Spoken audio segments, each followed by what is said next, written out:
Bible अध्ययन श्रृंखला के अंदर आपका हार्दिक स्वागत है। प्रभु आपको बहुत आशीष दे। मिलकर हम इफिसियों के नाम प्रेरित पौलुस की पत्री का अध्ययन कर रहे हैं और आज हम दूसरे अध्याय की 11वीं आयत से आगे मिलकर अध्ययन करेंगे। पहले प्रार्थना करते हैं। आइए। परमपिता परमेश्वर, हम आपका धन्यवाद देते हैं आपके प्रेम के लिए, आपकी सुरक्षा के लिए, आपके दया के लिए और उस अनुग्रह के लिए जिसके द्वारा हमारा उद्धार हुआ है। प्रभु, हम आपके बिना मरे हुए थे, लेकिन आपने हमें मसीह यीशु में जिलाया और स्वर्गीय स्थानों में उसके साथ बैठाया, इसलिए हम धन्यवाद देते हैं। सारा आदर आपको देते हुए प्रार्थना प्रभु यीशु मसीह के नाम से मांगते हैं, आमीन।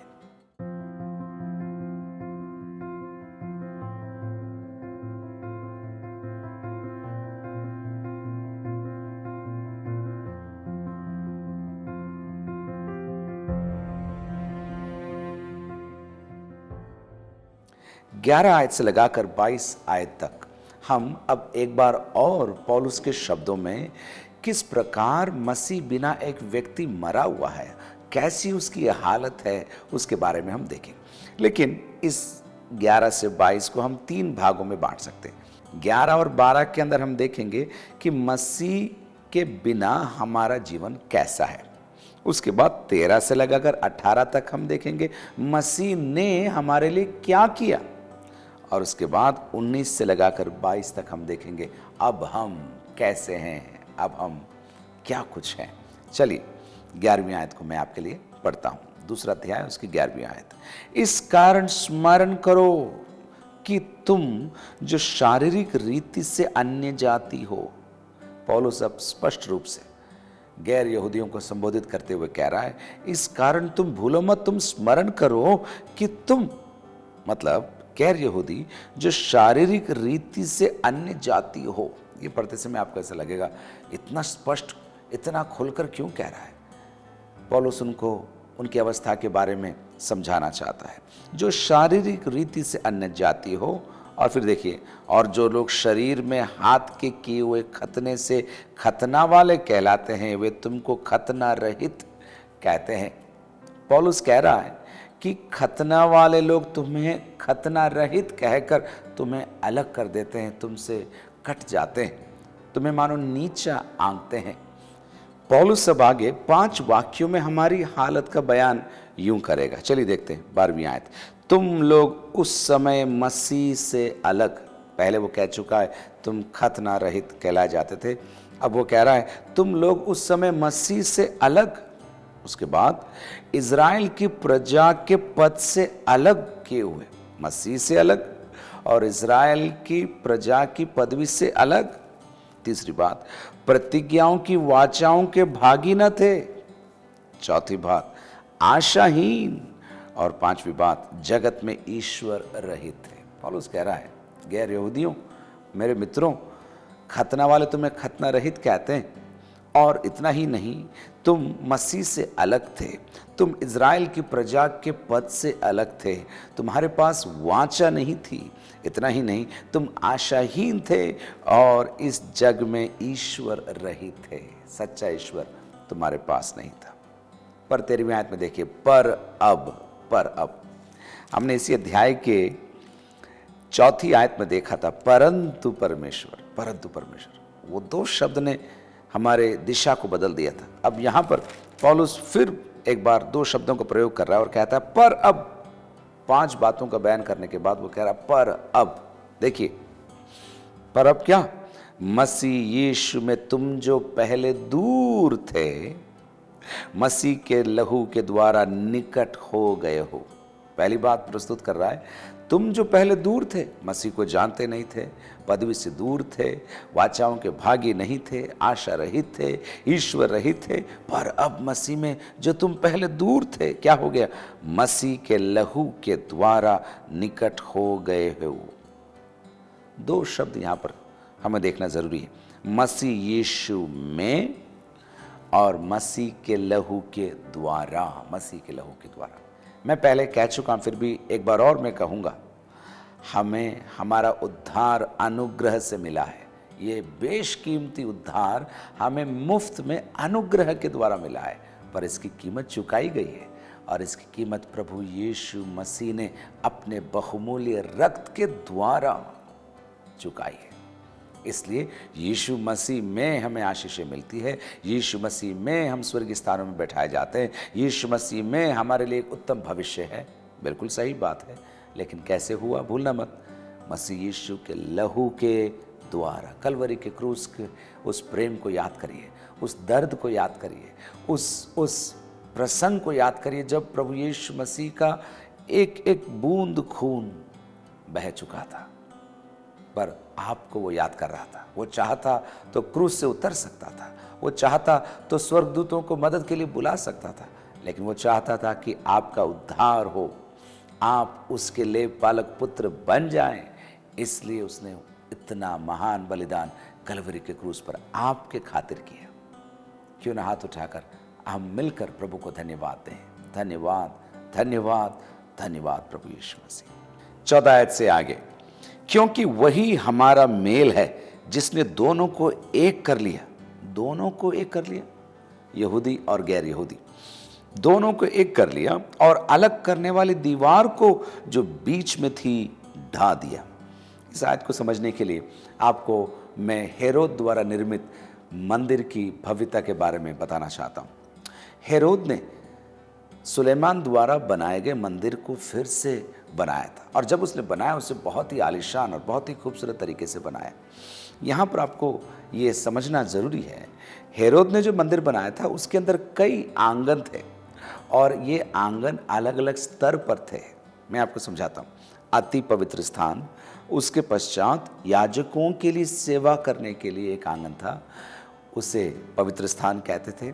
उसके पश्चात पुरुषों के लिए, यहूदी पुरुषों के लिए फिरने के लिए और आने के लिए एक स्थान था, जिसे इज़राइल का आंगन कहते थे, पुरुषों के लिए। उसके पश्चात उससे बाहर महिलाओं के लिए, यहूदी महिलाओं के लिए आंगन था। तो आप देख रहे, सबसे बाहर यहूदी महिलाओं के लिए आंगन, उसके पश्चात यहूदी पुरुषों के लिए आंगन, उसके पश्चात याजकों के लिए आंगन, और फिर अति पवित्र स्थान था।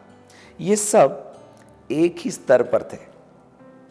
अति पवित्र स्थान, याजकों का आंगन, पुरुषों का आंगन और स्त्रियों का आंगन। लेकिन इसके बाद 5 सीढ़ी नीचे उतरने के बाद एक दीवार हुआ करती थी, और उस दीवार को पार करके जब आप जाएं 14 सीढ़ी और नीचे उतरने के बाद एक और दीवार हुआ करती थी, और उस दीवार के बाहर गैर यहूदियों का आंगन हुआ करता था। आप समझ रहे हैं? गैर यहूदी इस आंगन में रहकर आराधना करते थे। उनके लिए एक दीवार हुआ करती थी, उसके पश्चात 14 सीढ़ी, उसके बाद दूसरी दीवार, और फिर अंदर मंदिर। नीचे रहकर वे मंदिर को देख तो सकते थे, लेकिन वहां तक पहुंच नहीं सकते थे। और उस बाहरी दीवार पर जगह जगह पर ये लिखा हुआ था, प्रवेश वर्जित है। गैर यहूदियों के लिए प्रवेश वर्जित है, स्पष्ट शब्दों में वहां पर लिखा हुआ था। पौलुस उसी चित्र को मन में रखते हुए यहाँ वो कह रहा है, देखिए, क्योंकि वही मतलब प्रभु यीशु मसीह हमारा मेल है जिसने दोनों को, गैर यहूदी और यहूदी दोनों को एक कर लिया, और अलग करने वाली दीवार को जो बीच में थी, अलग करने वाली दीवार को क्या किया, जो बीच में थी, ढा दिया, और अपने शरीर में बैर अर्थात वह व्यवस्था जिसकी आज्ञाएं विधियों की रीति पर थी, मिटा दिया। देखिए क्या क्या हो रहा है, एक बार और मैं आपको समझाता हूं। तुम जो दूर थे करीब लाए गए हो। दूसरी बात, गैर यहूदी और यहूदी दोनों को एक कर दिया गया है।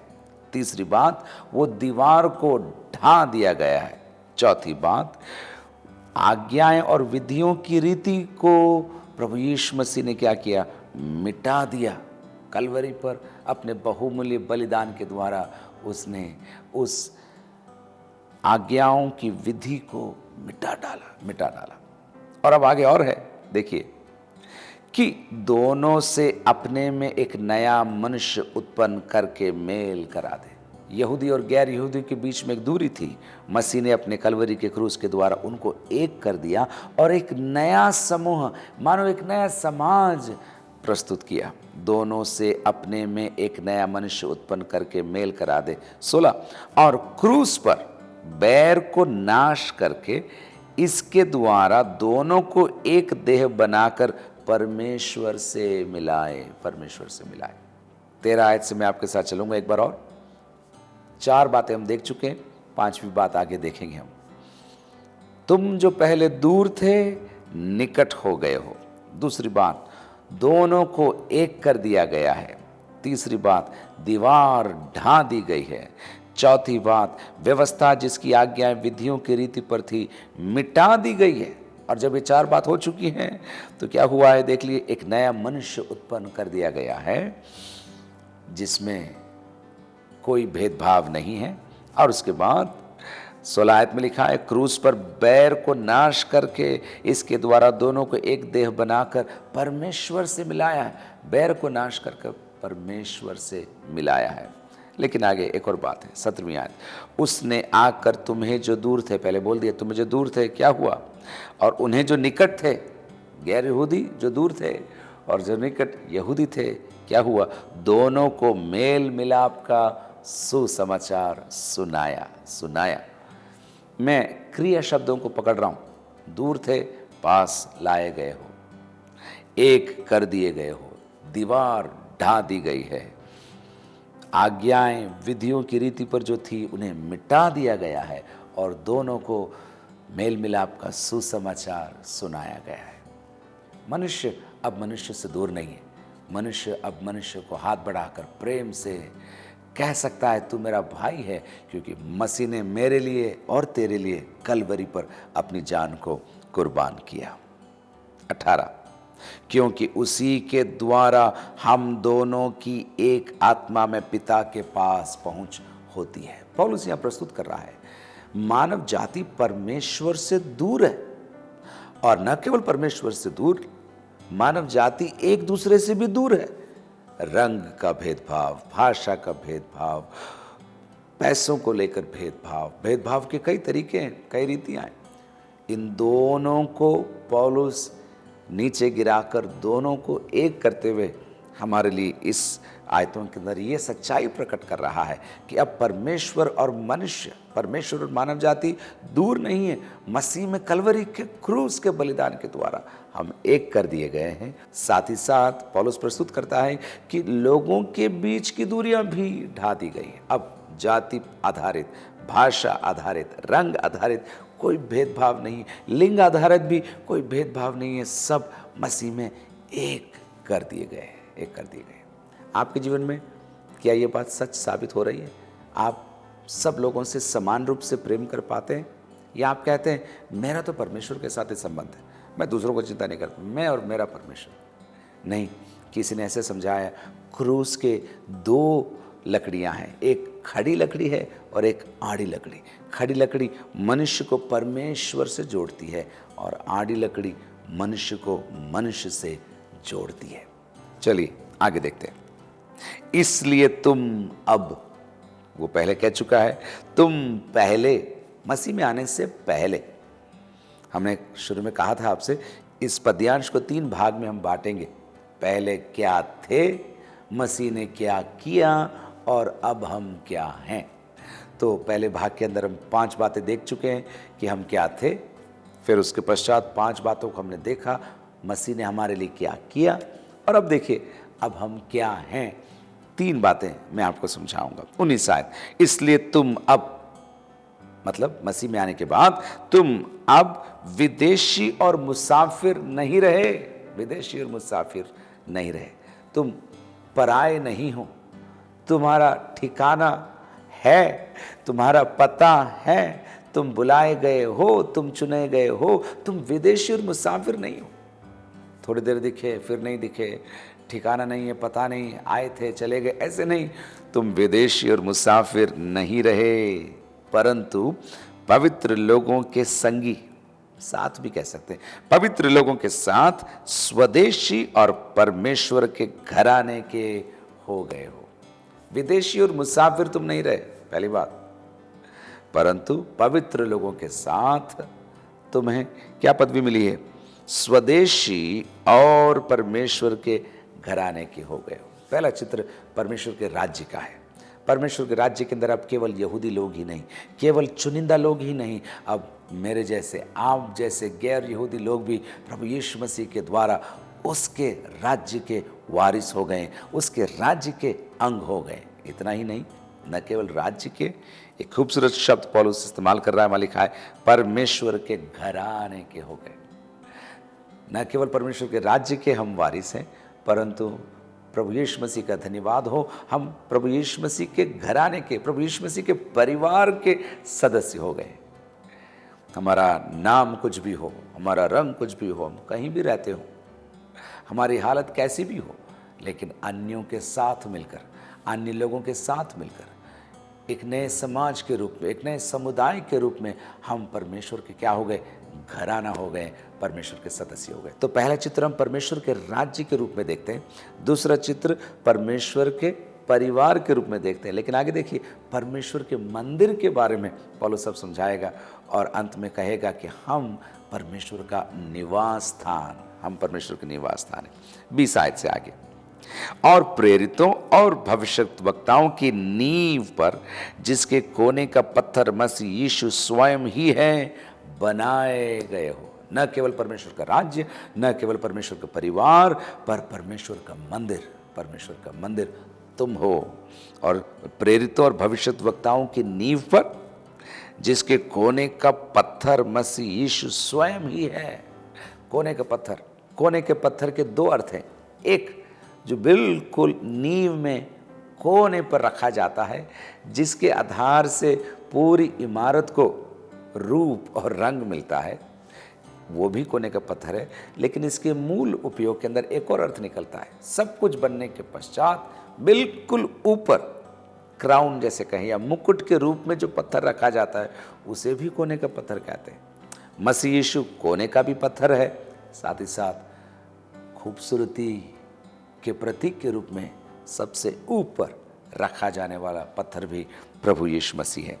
तो देखिए एक बार और, प्रेरितों और भविष्यद्वक्ताओं की नींव पर, जिसके कोने का पत्थर मसीह यीशु स्वयं ही है, बनाए गए। 21, जिसमें सारी रचना एक साथ मिलकर प्रभु में एक पवित्र मंदिर बनती जाती है। बनती जाती, बन गई ऐसा नहीं, लोग जुड़ रहे हैं, लोग आ रहे हैं, प्रभु में आ रहे हैं, और आपको परमेश्वर एक जीवते पत्थर के रूप में, एक ईंट के रूप में इस भव्य मंदिर के अंदर जोड़ देता है, ताकि आपके द्वारा और आपके माध्यम से परमेश्वर की महिमा हर जगह प्रवाहित हो सके। पहला पतरस 2 अध्याय 4 आयत में मैं आपको लेकर जाना चाहता हूँ। उसके पास आकर, जिसे मनुष्यों ने तो निकम्मा ठहराया, परंतु परमेश्वर के निकट चुना हुआ और बहुमूल्य जीवता पत्थर है, तुम भी, अब सुनिएगा, तुम भी आप जीवते पत्थरों के समान आत्मिक घर बनते जाते हो, जिससे याजकों का पवित्र समाज बनकर ऐसे आत्मिक बलिदान चढ़ाओ जो यीशु मसीह के द्वारा परमेश्वर को ग्राह्य हैं। पतरस यहां पर कह रहा है, तुम भी जीवते पत्थरों के समान आत्मिक घर बनते जाते हो। पौलुस यहां कह रहा है, सारी रचना एक साथ मिलकर प्रभु में एक पवित्र मंदिर बनती जाती है। 22, जिसमें तुम भी आत्मा के द्वारा, अब सुनिए, परमेश्वर का निवास स्थान होने के लिए एक साथ बनाए जाते हो। अकेले में कोई भी ये नहीं कह सकता कि मैं ही परमेश्वर का मंदिर हूं। पौलुस समझा रहा है, हम सब मिलकर, हर भाषा, हर रंग, हर भेष, सब प्रकार के लोग मिलकर जब एक हो जाते हैं, हम परमेश्वर का निवास स्थान बनना शुरू हो जाते हैं। इस सत्र के अंदर हमने क्या देखा? हम क्या थे, और उसके तहत 5 बातें। हम मसीह से अलग थे, इज़राइल की प्रजा के पद से अलग थे, प्रतिज्ञा की वाचाओं के भागी नहीं थे, आशाहीन थे और जगत में ईश्वर रहित थे। मसीह ने क्या किया? 5 बातें। हमें जो पहले दूर थे निकट ले आया। दूसरी बात, हमें एक कर दिया। तीसरी बात, उस दीवार को जो हमें दूर करती थी उसको ढा दिया। चौथी बात, आज्ञाएं और विधियों की रीति को क्या किया? मिटा दिया। और 5वीं बात, हम दोनों को, मतलब यहूदी और गैर यहूदी को मेल मिलाप का सुसमाचार सुनाया। मसीह ने ये 5 काम किए। और फिर क्या हुआ? हम परमेश्वर की प्रजा बन गए, हम परमेश्वर के घराने के सदस्य हो गए और हम जीवते परमेश्वर के जीवते मंदिर के रूप में निरंतर अपने आप को प्रस्तुत करते जाते हैं।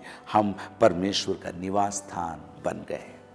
मेरी ये प्रार्थना है कि सच्चाई को आप समझें और अपने आप को हमेशा याद दिलाते रहें, मैं सबसे प्रेम करूंगा, सबसे बात करूंगा, सबको बराबर देखूंगा, सबके लिए प्रभु से निरंतर प्रार्थना करते रहूंगा। और अपने आप को ये भी याद दिलाइए, मैं परमेश्वर की प्रजा हूँ, मैं परमेश्वर का परिवार हूँ और मैं और हम सब मिलकर परमेश्वर के मंदिर हैं। प्रभु आपको बहुत बहुत आशीष दे।